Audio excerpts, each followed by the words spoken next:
camera. Yeah, it's a little awkward. It's like, where do we look? And we kind of look at each other and look at the camera. But hi, y'all. Welcome. We are obviously out here with Pattie Roberts at Stat Horse Sanctuary out in, is this Winchester? Menifee? This is Winchester. Menifee, 2 blocks away from Menifee. Temecula area. And it is just a beautiful day. And hopefully you could see some of our friends here in the background. And I'm just excited to have you all join us. And so excited, Pattie, to have you share your amazing work. And as I was kind of getting ready for this talk, I was reflecting on the first time I met you. Do you remember where that was? Oh, my neighbor. At the mailboxes. At the mailboxes, that's right, that's right. Yeah, and we, as many of you know my story, we had lived out on 5 acres, raised our 3 sons there out in the Winchester area, and we heard that our next door neighbor was moving, and we heard that this amazing woman and her animals were going to be hope that's what you heard. next door. And then I met you at the mailboxes, and we had such a delightful You're out jogging with the dogs. Probably, because that's usually what I did out there, right? And those dogs that ended up visiting you quite a bit too, and running along your fence there. But it's just an absolute delight to be here with you today. And just as we're getting started, Pattie, I would love if you shared a little bit with our audience about your journey, because I know that, you know, it's funny how life evolves, isn't it? Yes, it is. Yes. And I have heard bits and pieces of your story, but you are an amazing woman. And so share with us how amazing. Some would say crazy, but yeah, that's okay. That they're not mutually exclusive. I think that's true. A little bit of crazy is good, that's right? True. Well, so, it was not my life's goal to become a rescue. It wasn't even on my bucket list of things I wanted to do. I did have horses and showed horses and enjoyed horses and had some property at the time, but I was working for K-Frog radio station, minding my own business. But the economy had gotten funny. The real estate market was really hot, which meant they were doing lottery tickets for selling houses, right? So nobody was advertising. About that time, a gal came to me and said, I'm going to rescue 5 or 6 horses, and can you help me? I said, sure, you feed them, you take care of them. I won't charge you board, no problem. Don't come this particular weekend. Oh, that no. was a mistake. Because when I came back from that weekend, you the door open, right? We did not get 5 or 6 starving horses. We got 23 emaciated animals, some with babies and that sort of thing. So she did pay for the feed. She never came back and took care of the animals. I thought, I can take a year off of advertising and get these horses healthy, find homes for them, and then the market will settle back down and everything will be good. Well, a year goes by, and then this thing called a bubble bursts. So now nobody's advertising because nobody has money. And I've got rescue horses. And about year 3, a volunteer tapped me on the shoulder and said, you know, you've made a career change. So it was like... So Pattie, back up for a second, because I know you have a very colorful history of what you did career-wise prior to this, because so much about Beauty Matters that I've really seen in the people that I've interviewed is how we have this amazing ability to reinvent ourselves. So several times. Yeah. So weren't you in radio? You were in... I was in radio with K-Frog. Prior to that, I actually did train horses professionally. Prior to that, I was kind of involved in the evolving internet and website development back in the early 90s before anybody really knew what it was. Yeah. And prior to that, I sold mainframe computers, which was all hocus pocus. Nobody knew what that was. Let's see, what did I do? And then way prior to that, I actually was a studio musician and sang in a little band in Las Vegas. Wow. So. Well, we may have to have you sing a little ditty for us. Now I sing at church. So yeah, I love that. So, a remarkable woman, and obviously you have a huge heart to even crack that door open to these animals. You have a huge passion for these animals. So if I'm kind of retelling the story, we live in an area, a lot of huge real estate growth, a lot of people over leveraged, bought horses, the economy starts tanking, and all of a sudden the first thing to go are these animals that obviously are quite expensive. They walk from their homes, they leave the cats, the dogs, and they leave the horses behind too. Yeah. I had realtor previous clients from advertising calling me and saying, we just opened a property. There's 2 dead horses and 3 about to die. Wow. So, yeah. So how do you close your heart to that, right? I mean. Oh, yeah. I didn't. So the original 23 horses that came bloomed to about 48 in no time flat. Wow. And the horses that came in were totally emaciated. And a lot of them came with brands, so you knew who you could go back to the registries and figure out, or even with their papers. So a lot of the horses we got were really, at one point in time, high value, high powered, well trained show horses. Wow. That were just left. Yeah. So sad. So the mission of Beauty Matters is to share beautiful stories and to just really encourage people to live beautiful lives. And I know that you see a lot of that. You see this tragedy thing, but so often out of... Oh, there we go. Okay. Yay, we reconnected. A little bit signal in and out. Share with us a little bit about the beauty that you see in your work here at Steppe Horse Sanctuary. Well, it was really funny. Very, very early on, I was sound asleep, and I swear to you, I heard a voice say, it's not about the horses. Wow. Yeah, sure. 23 starving horses in the women of backyard. faith, Yes, so yeah. I believe you. I believe you heard that voice. Go back to sleep. Wake up again from a dead sleep. I don't wake up from a dead sleep, but somebody's saying it's not about the horses. On the 3rd time, I'm like under the sheets going, is you God? Yeah. So I spent 3 years trying to figure out, what does that mean? It's not about the horses. It just bothered me. I knew it meant something, and I was pretty sure it came from God. Yeah. So, and every time I tried to, get rid of the horses, get out of the horses, something, like the economy, I blame that on me. It just wouldn't get right. So I stayed with the horses, and over the years I've realized, the horses are a beautiful venue. Right. But it's so about the people and the experience they can have here, and experiencing unconditional love. We know dogs and cats, even birds, but a 1,200-pound animal being interested in you, responding to you, reacting to you, sensing where you're at is magic. I mean, there's psychological terms for it. Yeah. Magic. It is. Yeah. You know, Pattie, that reminds me, I just finished a book called On Being Mortal. Wonderful book about just life and actually talks about death as well. And one of the parts in there talks about how we age, and it talks about this amazing doctor up in upstate New York who took over, I guess it's a convalescent hospital, or a, what do they call it?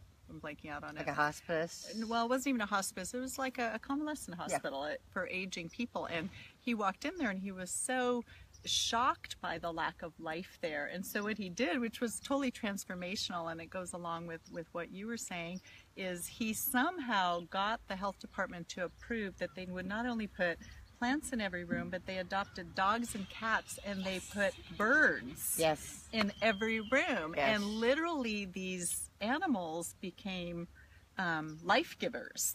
They completely transformed that whole facility. Yes, absolutely. The difference is quite incredible. It really is. So expand a little bit more on, so you heard this voice that basically said it's not about the animals, and kind of talk to us about how Steppe Horse Sanctuary has really transformed from being just a rescue.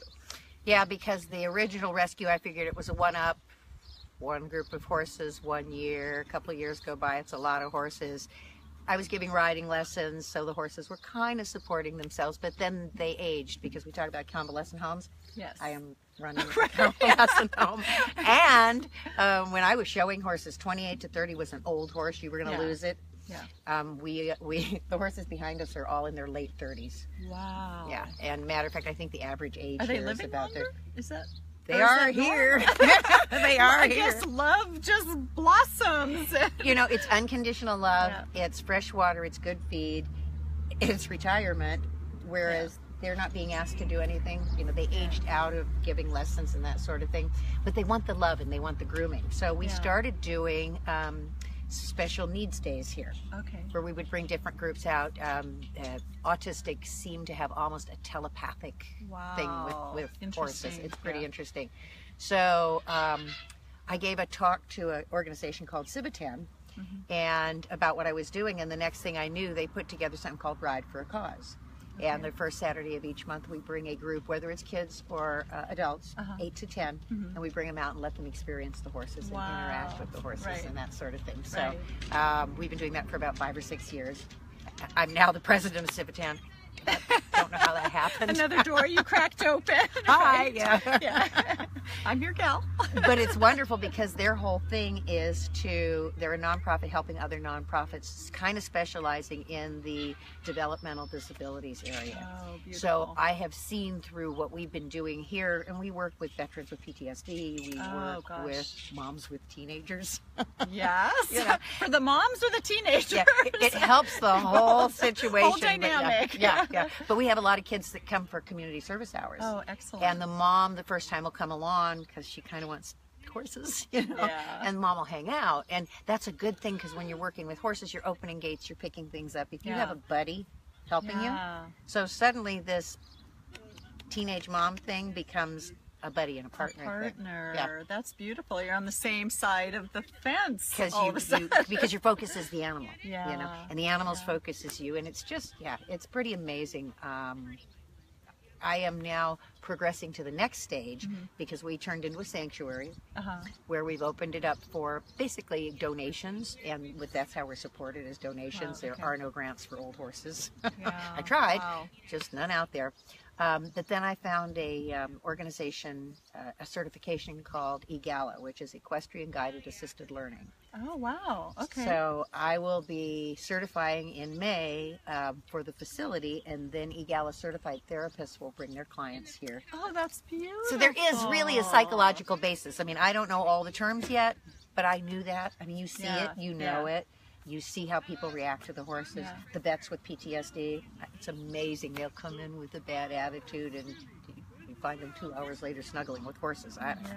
So, Pattie, what I just so sensed from you, and it's just so beautiful, is it's just been this great faith journey, right? Where you don't see the road so clearly, but you're willing to open your hands.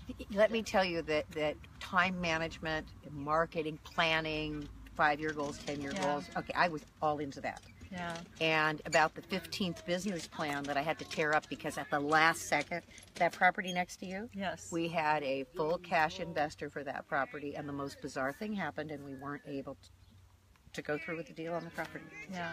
And all I could do was go, okay, God, so like, next, where are you moving us? Open the next door, and it did, and it happened. So, this has been an incredible walk of faith. And I bet it's not always easy. You know, when I look at it, would I go back to corporate? Probably not. I still do some. I've gotten to be a very good videographer because I produce videos for the animals. So I do a little sideline work. I do a little marketing. I do a little whatever I can on the side as well as begging for funds. But I wouldn't go back. When I was making good money, when I was selling advertising, of course I was helping when I was selling advertising, but not like this. When you see a mother that's so frustrated with a child that's just too much to handle, and she can sit down and rest and relax and maybe talk to another mom while the kids are just running around and blowing off steam. Somebody that's gone through a terrible loss and they're coming out just to get away from their situation. There's so many scenarios that happen here that I just couldn't touch those kind of lives in corporate still. So this is where I have been planted, and I'm trying to bloom.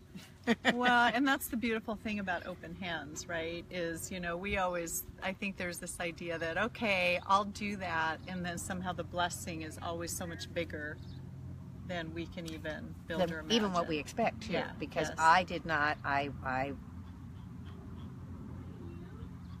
wouldn't have seen me this way. I just wouldn't have, you know. I was a business person, and I was goal oriented, and I was totally financially oriented. Now I'm totally oriented on feeding these animals. You know?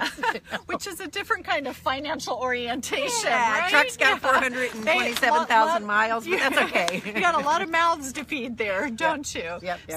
So okay, let's talk about, so these horses you said are now in their late 30s. A lot of them, A lot of them. Between 20s and late 30s. How many do you still have here?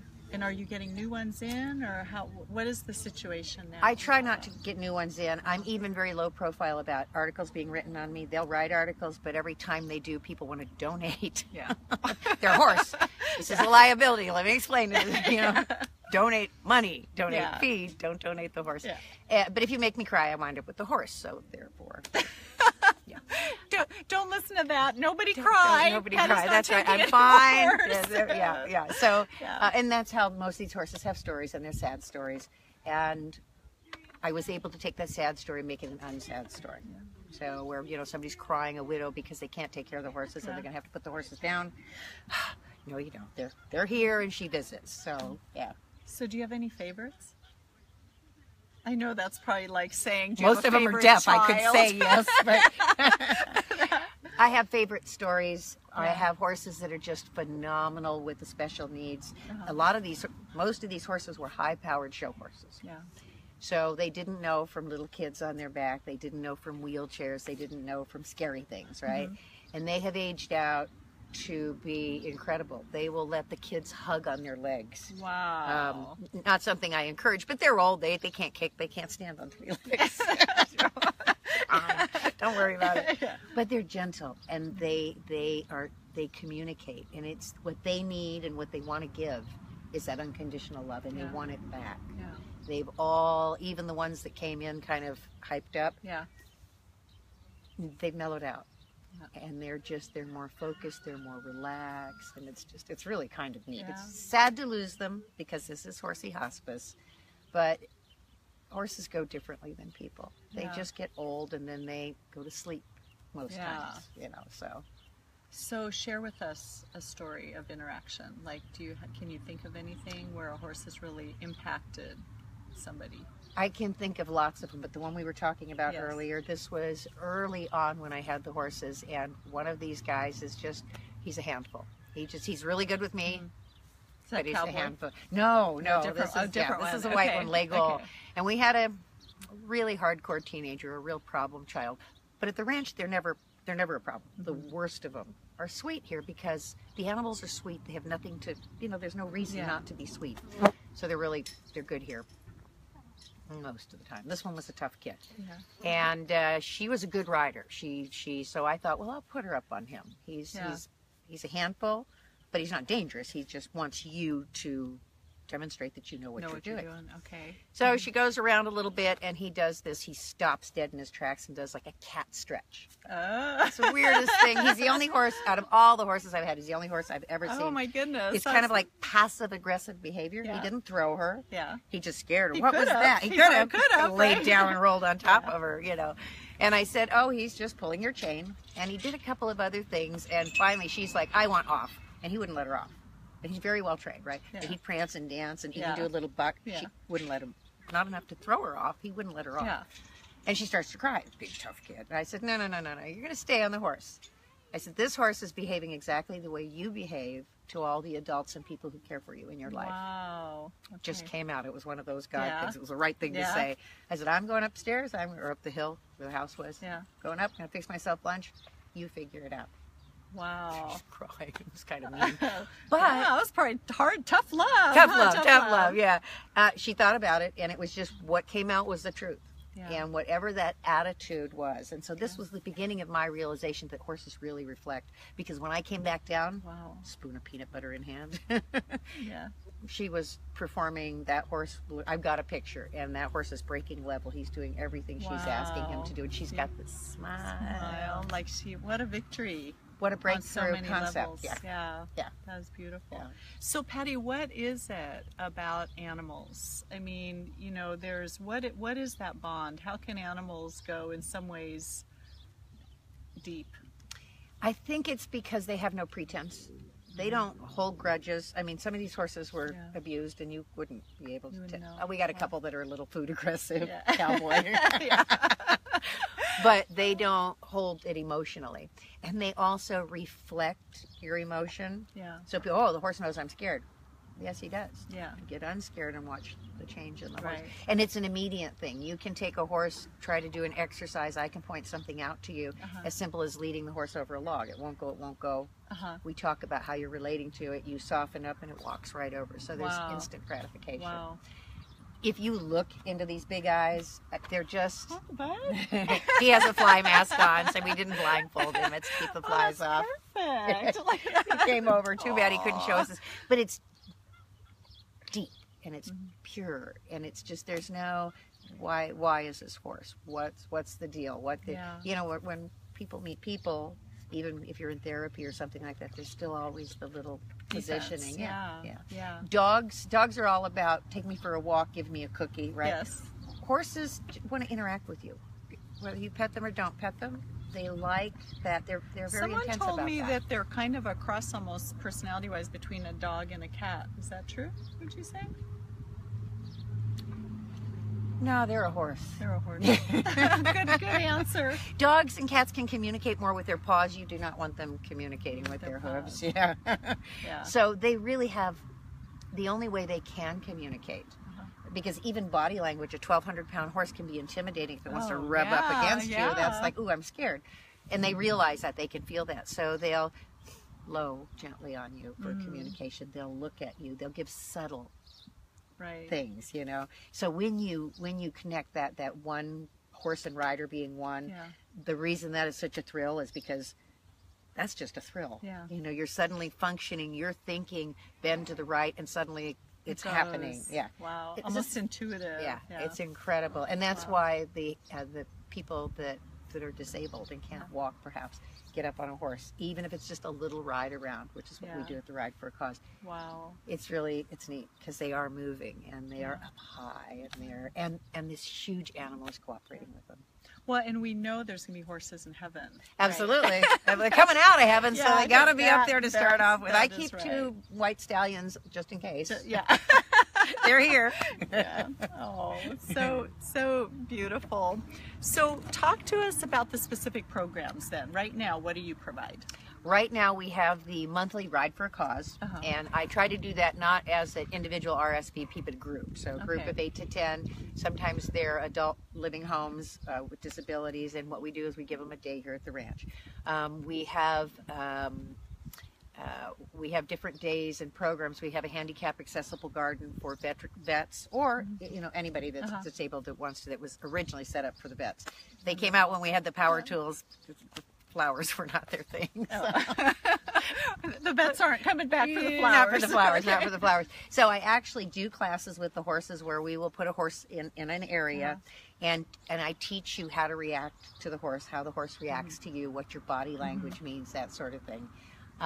We have a couple people that come that sponsor horses, and these are special needs that come out once a week for riding. And these are like their specific horse. Yeah. Okay. So we've got 5 more we're looking to sponsor, 250, and it's just absolutely wonderful. We've got a young man that comes out and he has cerebral palsy. Wow. And when he first came out, he could hardly walk, and we had to take him by the arm, maybe one on either side, and he would stand for 5-10 minutes and groom in one place. He will do 3 horses now. Wow. He doesn't need to take a rest. I'll point to the chair. He's deaf as well as disabled. I'll point to the chair and he's like, I'm fine. You know, so that is beautiful. So he's built up strength. He's built up coordination. You don't get a chance to do that, especially when you're disabled. Yeah. But here, even if you're able-bodied, everybody that comes here loses weight and tones up, because even if you're just walking out there and walking a horse back, and you do that 2 or 3 times, that's more walking than you are going to. And who wants to go to a gym? The words that just come to mind is safe, loving, wholesome. It is just a magical place. It is. Created here. I call it an escape from reality. We're like 3 miles from the 215 freeway. Temecula, Murrieta, everything. It is wonderful. So, escape from reality. Talk to us about what is your normal day. I know you are have so much that you do. You were just talking, besides horses, there are other animals here. Oh, we have a lot of other animals, Plus, now I am not a dog and cat rescue. However, we wind up situations. Yes, I've got like 7 dogs and 3 puppies right now. Oh. but I'm down to one bird, so that's good. Okay. And then a bunch of cats. So that's a morning routine. I get up really early. The fencing on this property is not good for little dogs. They're trouble dogs. That's why they're here. Yeah. Nobody else wants them. So Right. I literally have to go out 3 times and walk 5 acres with the 3 different sets of doggies. Keeps you in shape. I was just thinking that this morning. I mean, it's a beautiful morning. It's not hot yet, and I'm going, yeah. Get my exercise. Listen, people should get a dog. You know, Yeah. it takes care of all sorts of problems. Yeah. So I'll go ahead and do that, make up the beet pulp. Some of these older horses get lunch. So Okay. we soak this shredded beet pulp, but it's got high in iron, and it helps them out. So I prepare all that stuff. And then I'll either come out here and do stuff in the office or with the horses, or most mornings I'm off to a networking breakfast or a meeting of some Because you sort. got to raise the funds to keep this place running as well. That's my job. I have volunteers that take care of cleaning the stalls, brushing the horses, and my job is to raise the food. Yeah. So great lead in. What do you need? How can people help? You know, we need to have steady monthly donations coming in. Right now, me running out and asking, $100 a day just to keep the feed going is tough. So we're having a Fill the Feeder campaign. Mm-hmm. If we can buy our feed in bulk, right now we use 10 bags and they're 50 pounds, so 500 pounds of food a day. And I fill up my truck with 427,000 miles on it, 20, 30 bags at a time as the donations come in. So if we can get people to pledge from our website on PayPal, if I got 400 people that pledged $10, we're done. We've got it. We can buy it in bulk. The lady across the street gave us a 3-ton feeder, bulk feeder. Wow. All we have to do is move it over. They'll come. No more running to the store. So wait a minute. Back up, Pattie. You said 400 people, $10 a month? $10 a month. That would cover us. Or 200 people, audience, $25 a month. $10. It's a great cause, right? I mean, that just seems so easy. I know when you told me that initially, I'm like, no-brainer. I'd love to do that. And it's amazing. We've never even reached 100. This is when I became a nonprofit, I thought, oh, no big deal. I mean, my Facebook following is like 2,200 people. Certainly 400 of you sign up for the $10. Hasn't happened. Now, I have some very wonderful friends that have generously written much larger checks. Yeah.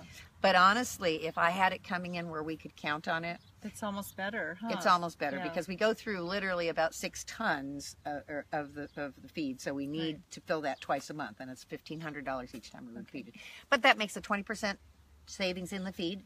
That's huge. And all the time that I spend driving and picking up and wear and tear on the poor old truck.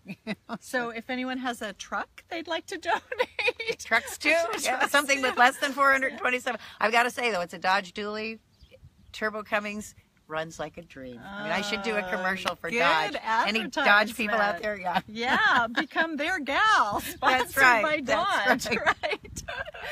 That's right. What else besides? What else do you need? The garden. We need sponsors for the garden. We need sponsors for the for that ride for a cause. That we do one a month, so that's 12. We can either 12 sponsors or somebody that will sponsor once a month, $250.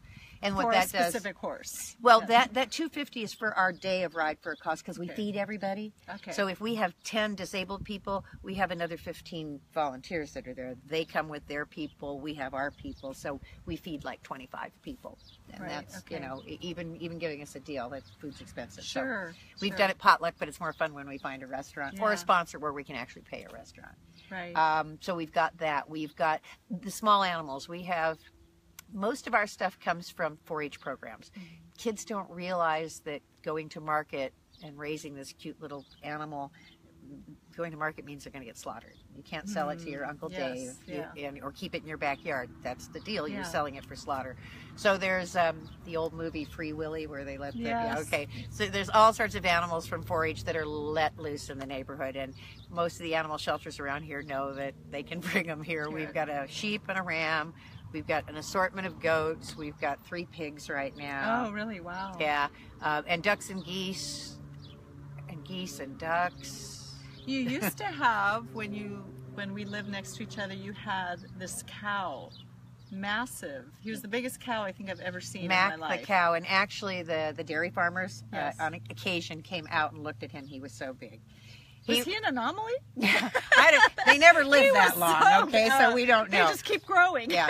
The bulls, the little calves, you can take and you raise them, and basically you raise them and you butcher them, and they're wonderful. They're not genetically modified because they're milk cows. only they're boys, so they're not milkable. Right. So that's the story with this cow, Mac. Yeah. And the butcher came out to butcher him when he was, baby, still on the bottle. And I get this telephone call from the butcher, because you've got to come pick up this cow. I'm not butchering this cow. Aww. The family that owns it is like a 6'2" Marine. He's in tears. Mama's in tears. The kids are destroyed. They are a mess. They're crying. So it's like, so that's where Mac came from. Make you cry? Oh, they were crying. I was crying. So we got the baby cow. Baby cow bonded with the one-eyed horse. Oh, yes. I remember that. Aspen. Yeah. And they were just absolute buddies. They used to roam 27 acres, and when it was feeding time, you'd call, and the cow would come running, and the horse would come running. So I just think he got so big on love. Yeah, I think so. Because I didn't give him any special feed. He was eating what the horse was eating. Yeah. I have a friend who has a Hummer, and he was very enamored with his Hummer, but he could look over the top of it. So I'm guessing 1,500 pounds easy. Yeah, easy. Yeah, yep. I remember that. Yeah, that was a great love story. And when the old one-eyed horse passed away, within 6 months, Mac passed away also. Oh, see, now, love story. Yeah, it was a love story. It was a love story. Yeah.